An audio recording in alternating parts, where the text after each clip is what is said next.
திருவிழா நடத்துறதுங்கிறது பொங்க வச்சு கரிச்சு வருதுங்கிறதுக்காக மட்டும் இல்ல. 7 வருஷமா மழை தண்ணி இல்லாம வானம் பார்த்த பூமி வறண்டு போய் கிடக்கு. அதிகாரிகளை பார்த்து கெஞ்சி 52 ஊருக்கு நீர்ப்பாசன திட்டத்தை கொண்டு வந்தா 1 மணி நேரம் இருந்து உங்களால ஊர் திருவிழாவை நடத்த முடியல.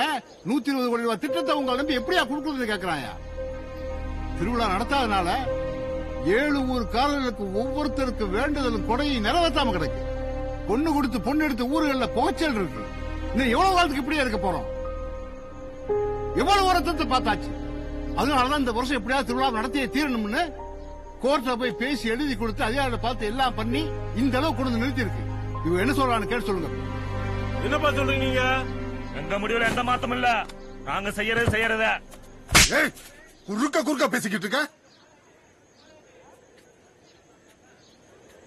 நாங்க ஒத்துக்கிறோம், நீங்க திருவிழாவை நடத்துங்க.